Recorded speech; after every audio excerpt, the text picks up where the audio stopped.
Siapa yang belum bisa berbahasa roh, saya sering angkat tangan. Suruh maju, sering kan saya maju. Saya rindu, karena ketika ibadah saya melihat kenapa yang berbahasa roh itu bisa enak gitu.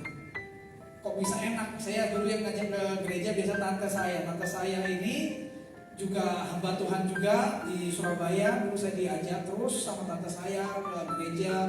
Kok enak berbahasa roh, saya ngeliat. Kan kalau kita nggak bisa ngomong-ngomong berkata-kata bahasa roh, kita kan belum. Kita mau doa 5 menit aja udah mentok, udah ngantuk. Mau doain apa lagi? Tetapi kok enak sampai nangis, nyanyi bahasa roh. Pagi-pagi pun dia di ruang tamu nggak pakai musik, nggak pakai apa, dia bisa nyanyi.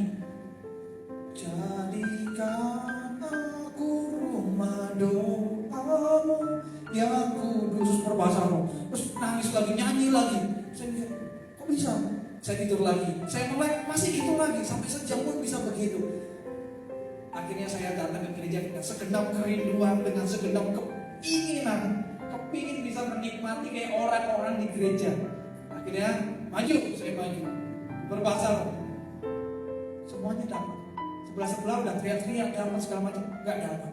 Saya terus dari KKR lepas KKR, dari ibadah lepas ibadah beberapa tahun, saya nggak dapat bahasa roh karunia saudara. Akhirnya singkat cerita saya pindah ke Jakarta, ada sebuah gereja di Jakarta. Saya datang di saat itu, pastornya bilang, ayo siapa yang mau dibaptis Roh Kudus, yang belum dapat baptisan Roh Kudus maju ke depan. Saya maju.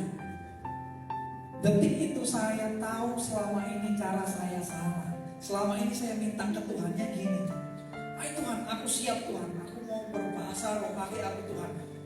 Pokoknya kasih aku, saya paksa, saya tariknya paksa saudara. Tapi hamba Tuhan ini berkata, oke, sekarang teduhkan hati, tenang, tunggu saja. Jadi waktu itu saya menunggu saudara.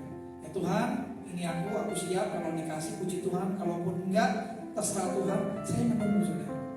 Saya flatkan hati saya nggak mikir tentang kerjaan, nggak mikir tentang kehidupan, saya flatkan, kemudian saya menunggu.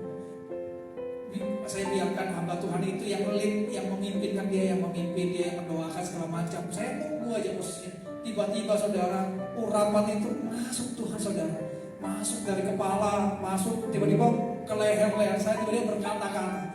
Saya berkata-kata, pertama kali saya ingat berkata-kata bahasa roh itu nggak bisa ngerem. Gak bisa ngerem, sambil berkata-katanya teriak.